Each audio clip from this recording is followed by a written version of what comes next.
Okay, I wanted to point out one thing before I do the example I promised you. Tomorrow's quiz asks the equilibrium question in maybe a way you haven't seen it asked before, so I don't want the language to confuse you. The question contains in it the phrase, find all the forces. And so let's just say I've drawn this situation here. That's not what we're saying. But I've drawn this situation down here to give you an example. There's a box hanging from two strings.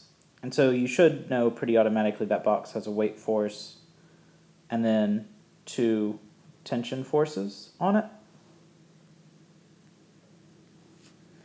And if I said find all the forces, I mean tell me what T1 equals, what T2 equals, and what Fg equals. So I want everything, not just the tensions, but everything. So your answer would need to say somewhere Fg equals, and what Fg equals, T2 equals what T2 is, and T1 equals what T1 is.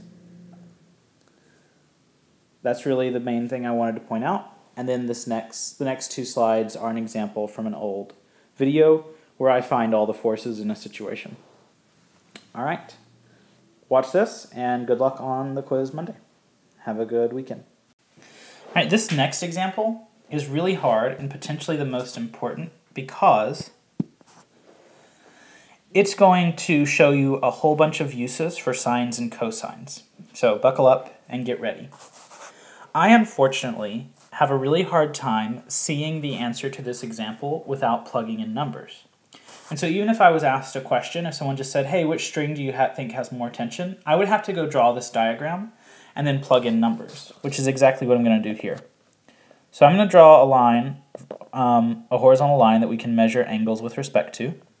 And all that is allowing me to talk about the angles of each of these ropes.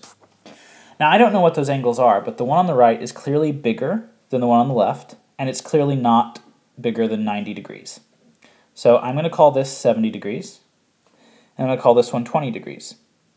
I don't know if those are right, they're probably not, but I will be able to tell when I'm done which rope has more tension, because the angle on the right is clearly bigger than the angle on the left, so I've done that. And now let's set this thing's mass at 10 kilograms. And in the previous example, when I set its mass at 10 kilograms, we found out that the weight from that is 100 newtons. All right, now I need to recall the important facts that up forces equal down forces, and there's a reason I'm leaving so much space, and that left forces equal right forces. The reason I left so much space is so that I can now separate out my up and down forces, just like you would X and Y, and separate up my left and right forces. Okay, so we need to label these strings. Let's call the one that's 20 degrees T1, and the one with 70 degrees T2, where T represents tension. My up forces will be the Y part of each of these ropes. So the ups are the Y part of T1, which would be T1 sine 20 degrees, and T2 sine 70 degrees. And the total of those up forces have to equal my down force, and the only down force here is weight, which is 100 newtons. So notice I took the y component of both vectors, or both tensions, found the y component, T1 sine 20, T2 sine 70. Remember that sine gets you the y component if your angles are measured from the x-axis. All right, left force. So my left forces would be the x part of T1, since its x component clearly points to the left. And the x part of T1 would be T1 cosine 20 degrees. And my right force would be the x part of T2, since its x component clearly points to the right. So that would be T2 cosine 70 degrees. Now you're understanding why I gave you that sine, cosine, tangent sheet to work out over the week, because these are really important for the rest of the year. All right, now I basically have two equations. The ups have to equal the downs, the lefts have to equal the rights. So let's put it together.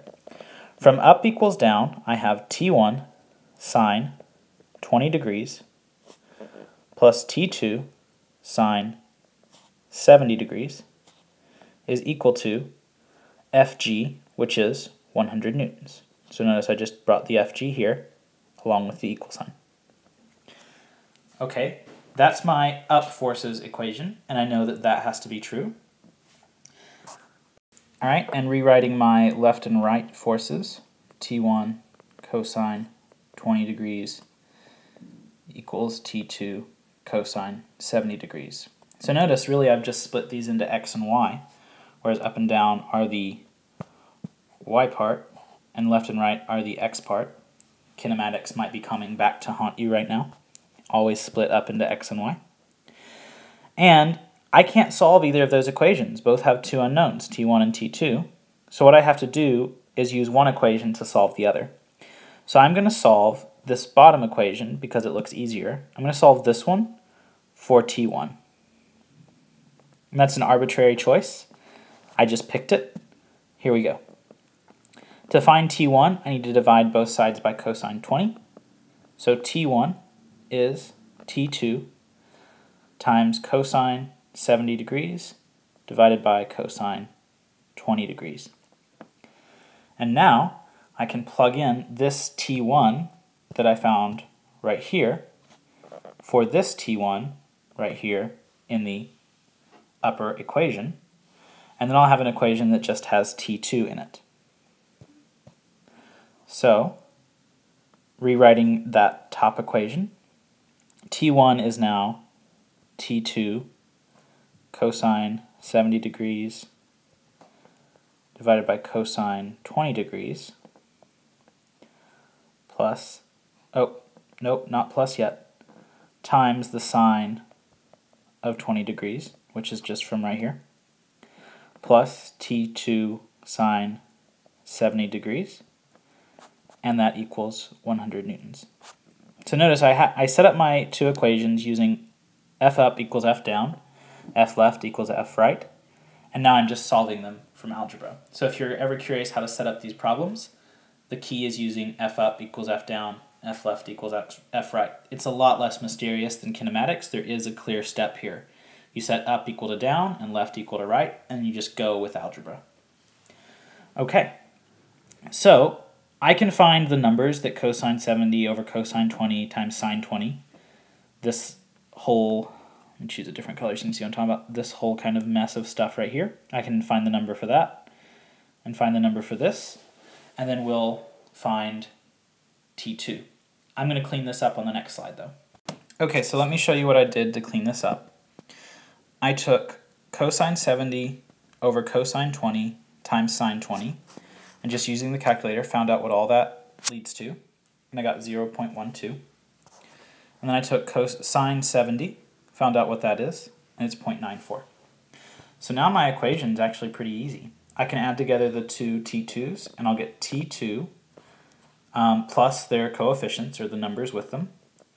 0.1912 plus 0.94 is 1.06, so I just added these two parts, equals 100 newtons, and therefore 100 newtons divided by 1.06, T2 is 94 newtons. And now we actually have this nice relationship that we wrote earlier. T1 is T2 times cosine 70 over cosine 20. So let's rewrite that real fast. T1 is T2 cosine 70 degrees over cosine 20 degrees. And I'll find out that number real fast. So I found out the number. Let's sub in. T2, we just found out, is 94 newtons, times cosine 70 over cosine 20 is 0.36. And by the way, sines and cosines always give you unitless numbers. That's why I have no units on those. 94 times 0.36 is 33.8 newtons. So that's tension 1 right here, 33.8. Tension 2, 94 newtons. The original question was, which string has the greatest tension? And the string we labeled T2 has greatest tension. I do apologize for this long video, but those examples are super important for you to see. You might even want to watch that last one again from start to finish. It's a little intense, but you just need to scroll back about 7 minutes in the video. Alright, that's all. Be sure to text me if you have any questions, and I'll see you tomorrow.